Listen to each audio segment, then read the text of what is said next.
A dark cloud rolls across Europe, thick with invisible death. In Paris, children cough blood into handkerchiefs. In Beijing, mothers desperately scrub their windows, hoping to keep out the wind. In New York, hospitals overflow with patients, burning from the inside out. The birds have gone silent, crops refuse to grow, and a metallic taste lingers in the air no matter where you are on Earth. You turn on the news, but it's the same everywhere. The cloud has arrived. What if the worst nuclear disaster in history was never contained? What if Chernobyl became the beginning of the end? In our real timeline, the 1986 Chernobyl disaster was a horrifying moment, but also a narrowly averted global catastrophe. A nuclear reactor exploded, releasing a cloud of radioactive material into the atmosphere. But thanks to the courageous actions of Soviet firefighters, engineers, miners, and scientists, many of whom paid with their lives, the disaster was stopped from becoming something far worse. The reactor was buried. The radiation, though immense, was limited. And the world moved on. But what if no one had intervened? What if the reactor was never sealed? The fire never extinguished, and the radiation never stopped leaking? This isn't science fiction. It's an alternate reality that nearly happened. In this chilling scenario, we'll explore a world where Chernobyl becomes an open wound on the planet, spewing death, mutating life, and triggering the collapse of civilization as we know it. From the unstoppable spread of radioactive fallout to mass evacuations, collapsing ecosystems, and the emergence of a new kind of human society. We're diving into a terrifying alternate history where one reactor's meltdown reshapes the destiny of Earth. To understand how this nightmare begins, we need to reimagine the very first days of the disaster, when hope is lost and the reactor is left to burn. April 26, 1986. In this alternate timeline, the core of Reactor 4 at the Chernobyl nuclear power plant explodes, just as it did in our reality. The difference? This time, no one can stop what comes next. The Soviet Union, already politically strained and economically fragile, hesitates. Instead of immediate mobilization, there is confusion, denial, and misinformation.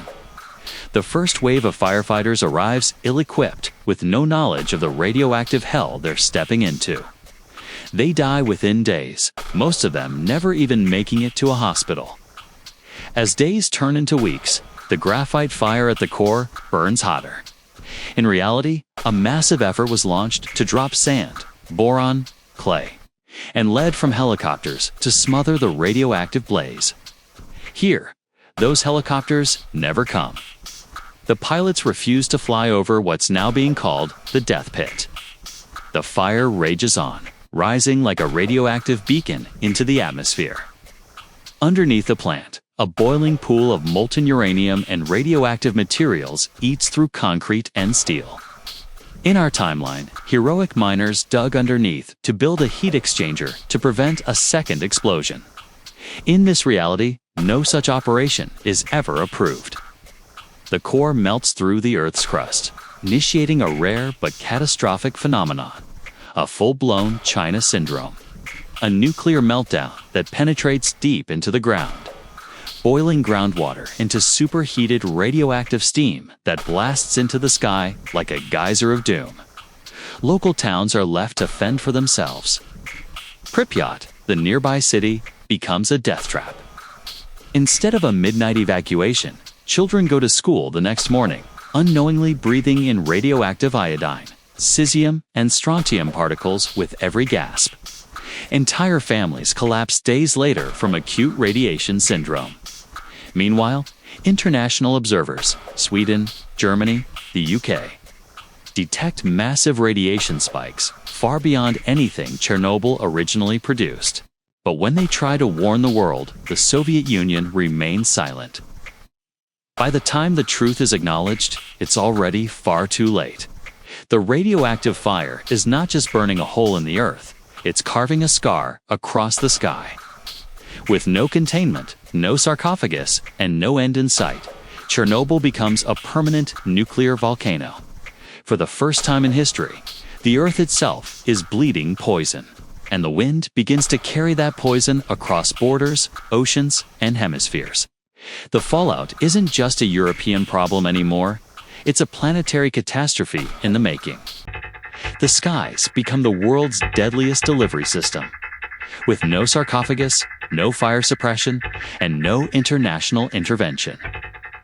The radioactive plume from Chernobyl continues to billow endlessly into the atmosphere. It doesn't stay in Ukraine. It doesn't even stay in Europe. It becomes a planetary problem within days. Prevailing winds carry radioactive isotopes westward. In Poland, livestock began to die en masse. In Germany, Geiger counters scream in panic as radiation levels spike far beyond safe thresholds. In Scandinavia, fish and lakes are found dead, floating belly up, irradiated from the rain. Rain that now glows faintly under UV light. Rain that can burn your skin and poison your blood. Radioactive iodine and cesium particles travel high into the troposphere, catching global jet streams. These particles, small as dust, ride the wind for thousands of miles. Within weeks, the fallout reaches the UK, Canada, and the United States. Within months, traces of radiation are found in Africa, India, China, and the Pacific Islands. Chernobyl has gone global, not with an explosion, but with a silent, invisible cloud of death. The effects are not immediate everywhere, but they are inevitable. Forests in Eastern Europe begin to die from the top down. Trees drop their leaves in the middle of summer, turning landscapes ghostly gray. Birds vanish. Insects collapse. Entire food chains begin to unravel. In major cities, the effects begin subtly. Increased rates of nosebleeds, hair loss, strange rashes, and unexplained cancers. But soon, it's no longer subtle. Hospitals in Rome, Paris, and Istanbul become overwhelmed with patients exhibiting acute radiation sickness, vomiting, organ failure, internal bleeding. Medical authorities panic, but there is no cure for this. There is no treatment, only containment, and containment is no longer an option. The concept of clean air evaporates overnight. Air filters sell out. Gas masks become mandatory. Rainwater harvesting becomes a death sentence. School children are no longer taught how to read maps. They're taught how to read radiation charts. The panic spreads faster than the fallout. Airlines are grounded. Tourism collapses. Agriculture in entire regions is shut down. Governments begin stockpiling iodine tablets, food, and fuel. Martial law is declared in at least a dozen countries. Borders close. Trade halts. The global economy begins to convulse. And then comes the realization that nothing, not even the oceans, can protect us. Radioactive isotopes fall with rain into rivers and flow to the seas. Fish stocks plummet, coral reefs bleach and die. And yet, the fire at the core of Reactor 4 still burns. Like a black sun, it continues to poison everything it touches, one gust of wind at a time. As the radioactive clouds darken the sky and rain death onto the Earth, the biosphere begins to mutate, and nature itself begins to change in ways we never imagined. Nature doesn't die quietly. It fights back, and it changes. By the end of the first year, vast swaths of Europe have transformed into lifeless zones. Once lush forests are now skeletal, trunks blackened, leaves mutated or absent altogether. Lakes shimmer with unnatural hues. The animals that once roamed these regions either vanish or return, unrecognizable. Radiation doesn't just kill, it warps. Insects with translucent, oversized wings crawl from the soil in Belarus. Boars with tumors and exposed bones stagger through the poisoned underbrush. In the exclusion zones, birds hatch with multiple legs or blind eyes. Some animals show terrifying resistance, surviving doses that should be fatal, becoming walking, twitching anomalies in the new food web. The mutation accelerates through the food chain. Predators begin to hunt sickened prey with heightened aggression. Their own behaviors altered by neurological damage from long-term exposure. Migratory animals spread contamination further, bringing radioactive particles embedded in their fur and feathers to untainted regions. The radiation isn't just centralized anymore, it's networked through the planet's wildlife. In the oceans, radioactive runoff from European rivers creates invisible dead zones. Entire fisheries collapse. Coral reefs, already weakened by warming temperatures, are devastated by isotopes binding to their skeletons. Microscopic life, plankton, krill, begin to vanish, unraveling the base of marine ecosystems. Agriculture, the cornerstone of civilization, enters a death spiral. Crops refuse to grow in irradiated soil, or worse, they grow with hidden contaminants. Wheat that glows faintly under UV light. Apples that taste metallic. Cattle give birth to calves with no eyes. Farmers abandon their lands, leaving behind rotting machinery and collapsing barns. The environment begins to reflect our worst nightmares. Twisted trees, eerie silence, skies perpetually gray. The term red forest, once specific to the irradiated zone around Chernobyl, becomes applicable to entire continents. Then the climate itself begins to shift, not from carbon emissions, but from atmospheric distortion. Radioactive particles in the upper atmosphere absorb and reflect solar radiation in unpredictable ways. Microclimates appear. Northern Europe experiences sudden early winters, while Southeast Asia suffers from prolonged droughts. Rain becomes acidic.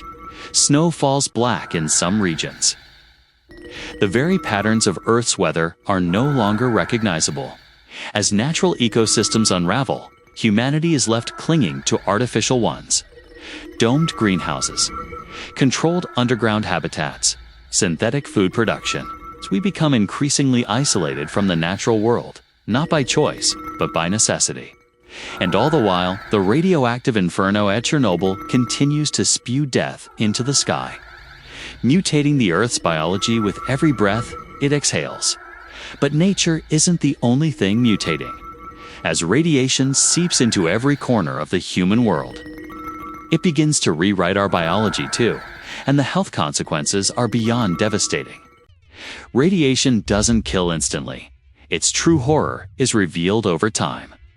Within the first few months of global fallout, cases of acute radiation syndrome skyrocket across Europe, then Asia, then the Americas. Patients present with symptoms straight out of a medical horror story. Skin peeling off in sheets, gums bleeding uncontrollably, bone marrow failing, and organs liquefying from within. But those are just the early deaths, the first wave. The real catastrophe begins slowly, cruelly, and universally. Children born after the disaster show alarming rates of birth defects. Missing limbs, enlarged skulls, hearts beating outside the rib cage. Entire hospitals begin documenting new syndromes with no names. Genetic damage so extensive that traditional medicine cannot comprehend it, let alone treat it. Cancer becomes the global norm, not the exception. Thyroid cancers in children explode in frequency. Lung cancers appear in populations with no history of smoking. Leukemia becomes so common that oncologists are overwhelmed and abandon traditional classifications. The idea of remission becomes a fantasy. For many, the best outcome is simply to die without pain.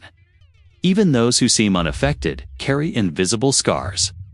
DNA damage is passed down generationally, and by the second or third generation, the human genome is splintering. Fertility rates crash. Miscarriages outnumber live births in some regions. The next generation is smaller, weaker, more fragile, products of irradiated wombs and tainted sperm. Governments scrambled to respond, instituting nationwide radiation screenings. But no one has the infrastructure to treat billions of contaminated people. Makeshift triage centers become permanent fixtures in cities. Pharmacies run out of iodine tablets. Anti-radiation medications, previously niche treatments, become black market gold. Organ donors are in constant demand. Cloning, once a fringe idea, is rushed into public trials out of desperation. Radiation doesn't just kill the body, it warps the brain. Cases of early-onset dementia rise even in teenagers. Neurological damage becomes widespread. Memory loss, hallucinations, emotional volatility. Societies fracture under the burden. Insurance systems collapse. Hospitals are militarized. People start avoiding public places for fear of contamination. The idea of safe zones is erased. There are only less contaminated zones now. And all of this happens in the shadow of a worsening crisis. The fallout is not a one-time event. It's ongoing. Chernobyl's open wound never scabbed over. Radiation levels rise year after year, building on the damage already done. The Earth itself has become a slow-motion executioner, and humanity is trapped in its noose. And as populations begin to dwindle and cities empty out, the world reaches a terrifying crossroads. Evacuate or die. Civilization begins its retreat from the surface of the Earth. When entire continents become hazardous to human life, there's only one option: flee. But where do you go when nowhere is safe? The first mass evacuations begin in Eastern Europe. Millions attempt to leave Belarus, Ukraine, and Western Russia, but the surrounding nations, already overwhelmed with radiation refugees, close their borders. Military barricades go up. Refugees are sprayed down in decontamination tents and herded into overcrowded camps, where disease spreads rapidly and medical care is nearly non-existent. Next, it's Central Europe. Cities like Berlin, Vienna, and Warsaw issue permanent evacuation orders. Governments begin building underground shelters. Metro stations are converted into long-term habitation zones. And former Cold War bunkers are brought back into use, though none of them are designed for generations of use. The air up top is no longer breathable, the water undrinkable. Above-ground cities turn to rot, abandoned skyscrapers echoing with wind, vegetation crawling over irradiated concrete. Entire nation-states begin to vanish, not with a bang, but with silence. Latvia, Lithuania, and parts of Poland become uninhabitable. Their flags still fly, but their governments operate in exile, communicating via satellite from foreign bunkers. Borders become obsolete, replaced by exclusion zones stretching thousands of kilometers across what were once thriving countries. The great cities of human civilization begin to fall. Paris is deserted. Rome is a ghost town. London survives longer, but not by much. In Asia, fallout reaching China's northern provinces sparks a secondary crisis.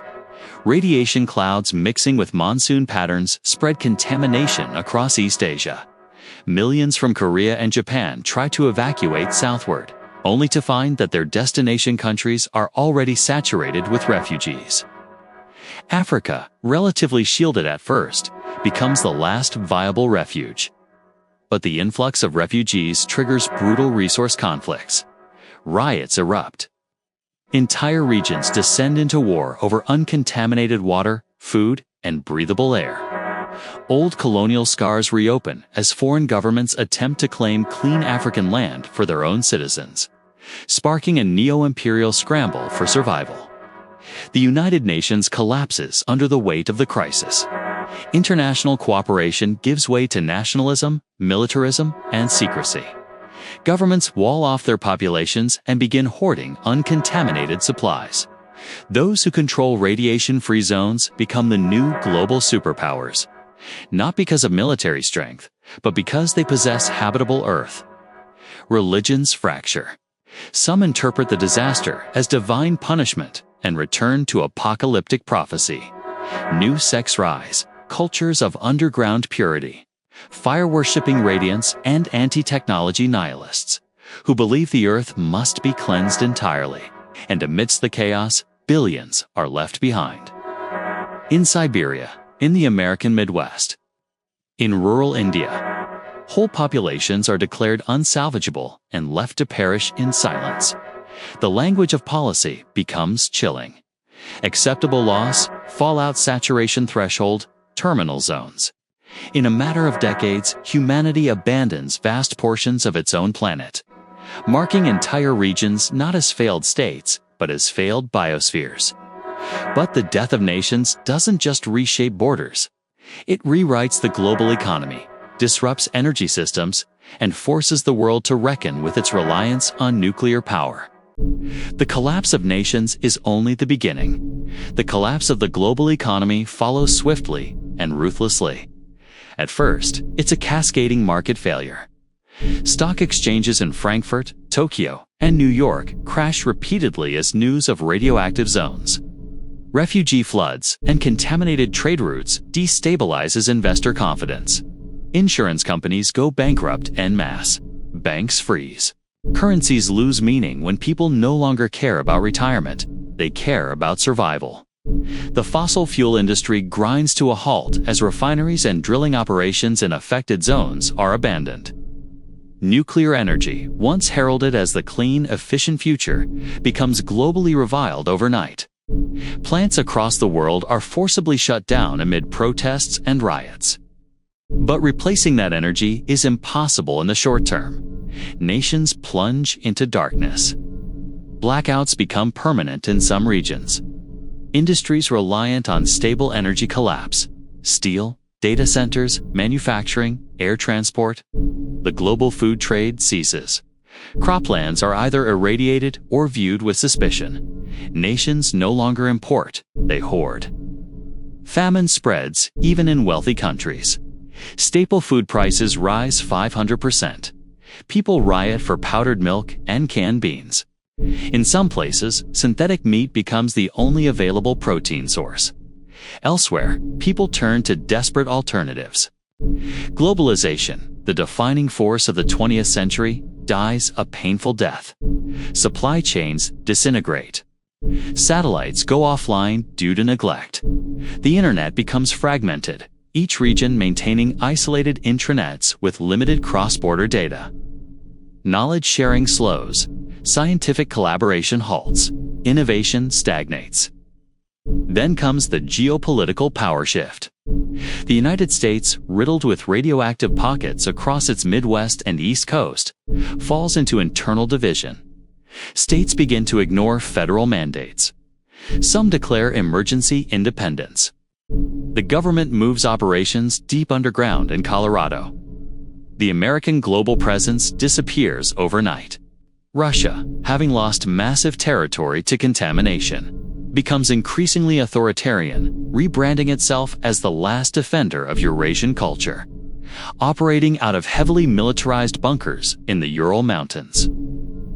China fractures between northern and southern factions, divided over how to respond to environmental chaos and the influx of radiation refugees. Africa, particularly regions in the deep south untouched by fallout, becomes the most valuable land on Earth. Once exploited, now coveted. New cities rise in Kenya, Zambia, Madagascar, ultra-modern sanctuaries built for the wealthy and powerful. But they are heavily guarded, accessible only by air and invitation. Most of the continent becomes a patchwork of militarized zones, refugee territories, and private eco-enclaves. In this fractured world, new alliances emerge. The Southern Clean Zone Pact, the Subterranean Cooperative, the Airborne Sovereignty Accord. All built on a single, desperate premise. Keep the radiation out and keep control in. And somewhere beneath the ruins of Europe, Asia, and North America, tens of millions live in brutal underground cities, hollowed-out mine shafts, abandoned metro systems, decommissioned military bases. A subterranean economy grows. Black market clean water, smuggled canned food, scrap electronics repurposed into radiation detectors. Above ground lies a poisoned world. Below ground, a desperate civilization teetering on the edge.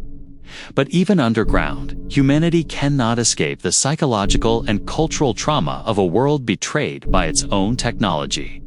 And in time, a strange new culture is born, shaped by fear, mutation, and myth. As generations pass, the world forgets what life once looked like. A new culture emerges, one forged not by progress, but by persistent trauma, mutation, and the worship of survival. In the deepest underground colonies, children grow up without ever seeing the sky. They're taught that sunlight is poison, that the surface is a graveyard, and that radiation is a god, sometimes vengeful, sometimes merciful. History becomes myth. The stories of Paris, New York, Tokyo are passed down like legends of Atlantis. Cities swallowed not by the sea, but by the sky. Language evolves. Words like safe, clean, and normal lose their meaning. New phrases take their place. Dose quiet, yellow wind, the old hot rain. Education is focused not on literature or science, but on exposure limits, filtration, maintenance, and genetic resilience. A child's value is determined by how little they glow under a Geiger counter. Mutation becomes both feared and revered. Some children are born with adaptations, thicker skin, resistant blood, better tolerance for radiation. Once labeled defects, these traits are now seen as blessings. Entire subcultures emerge around these evolved, some viewing them as saviors, others as monsters. In some communities, irradiated individuals are sacrificed in rituals meant to appease the earth. Or worse, worshipped as vessels of the nuclear divine. Art becomes grim and symbolic. Sculptures of twisted trees and melting human forms adorn cavern walls. Music is made from radiation's static recordings and bone flutes. Theater dramatizes the early days of the meltdown as sacred tragedy. Clothing becomes utilitarian. Layers of shielding, masks with decorative filters, lead-threaded garments passed down like family heirlooms. Religions mutate as much as the people. The Church of the Isotope believes the meltdown was the cleansing fire. And only those born in radiation can inherit the earth. The Order of the Filter worships the last functional air purification towers, maintaining them with fanatical precision. Meanwhile, nihilist cults called the Pale Hands seek to walk the surface and join the wind, believing that embracing the fallout will lead to transcendence. Social structure regresses and reinvents. Barter systems dominate. Knowledge of medicine, filtration, and radiation shielding grants power. Military groups fracture and evolve into clan guardians, part warlords, part radiation priests. Law is replaced by codes of survival. Share clean water, report mutation, obey the sirens. Communication with surface dwellers becomes rare, then ceases. The few who venture above ground return changed, mentally shattered, or physically transformed. Whisper spread of surface creatures, once human, now something else. Wandering the irradiated plains under the red skies. The fear of the surface becomes generational. It's no longer about escaping radiation. It's about believing the world above is cursed, untouchable. Humanity becomes a species of burrowers. Their identity rewired around avoidance, suspicion, and silence. But even in this world of shadow and mutation, people still dream. They dream of a return, of reclaiming the earth, of rebuilding the surface. And as they dream, the radiation continues to shape them. Slowly, relentlessly, sculpting a new kind of human. And when the surface is finally seen again, decades, even centuries later, it's not the same Earth anymore. Nor is humanity the same species. 100 years after the uncontained Chernobyl disaster, the Earth is nearly unrecognizable. It's not a wasteland in the Hollywood sense, no fiery craters or glowing skulls. Instead, it's eerily quiet. A planet paused, still wrapped in a veil of radioactive dust that drifts across cracked asphalt and skeletal forests. Above ground, the ruins of civilization sit in haunting stillness. Nature has partially reclaimed what radiation has not destroyed. Vines grow up the sides of collapsed towers. Mutated trees twist through concrete. But everything glows faintly. Not with life, but with death that never faded. Automated drones from the past occasionally buzz overhead. Ancient machines still functioning, scanning the land for viability. Most find none. Radiation is lower now, yes, but still high enough to deform the DNA of anything living on the surface. Earth's topsoil is contaminated, its waters laced with cesium, its atmosphere thinned of ozone. The wind hums with a low static charge. And then, there are the survivors. Those who remained underground, those who adapted, have changed. Not just culturally or socially, but genetically. They are no longer entirely human as we once defined it. Their skin is thicker, paler, resistant to heat and radiation. Their eyes are larger, adapted to darkness. Their immune systems are hyperaggressive, fighting off mutations before they manifest.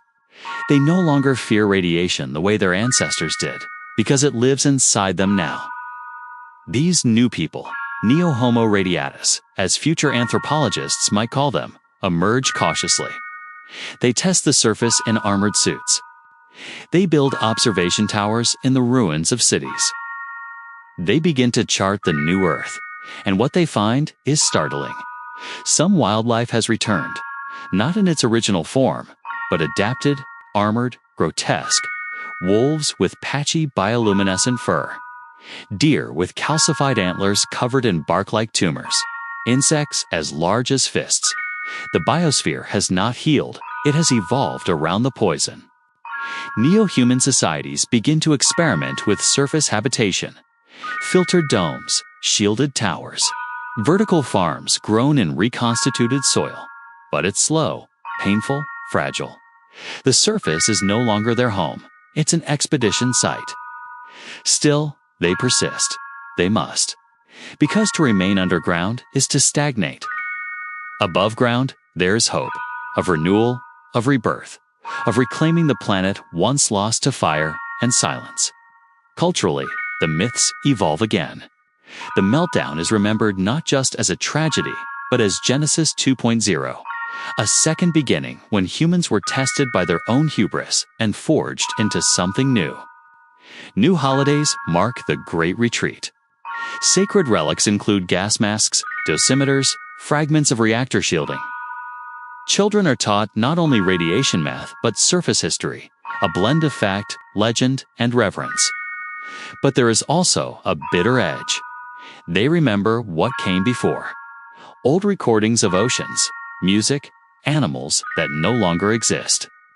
They carry a grief older than themselves, a collective memory of paradise lost, and they know it was avoidable. In some underground enclaves, remnants of the old human genome are preserved. Seeds, embryos, frozen DNA. Debates rage. Should we attempt to bring back the original human?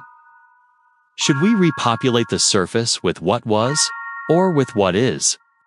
The world is now permanently shaped by a disaster that could have been stopped. Humanity lives on, but not as it was. It exists in a new form, on a planet forever altered. And far beneath the soil, in the ruins of northern Ukraine, Reactor 4 still rests. Quiet now, but never forgotten. A monument to what happens when the line between technology and responsibility is crossed and never uncrossed. But we don't live in that world. We live in the one where it was contained. And that makes all the difference. The Chernobyl disaster was one of the most terrifying technological failures in human history, but it was also a rare example of heroic intervention. It could have been worse. Much worse. In this alternate timeline, we saw what the world might have become if that core had never been buried, the fire had never been stopped, and if humanity had simply watched as the sky turned poisonous. The difference between history and apocalypse was a handful of people, miners, engineers, firefighters, and scientists who ran toward the fire instead of away from it. People who bought us time, who gave us the chance to learn, to reform, and to survive. This hypothetical future isn't just a warning about nuclear power. It's a reminder that human decisions made in the darkest of hours can shape the future of the entire planet.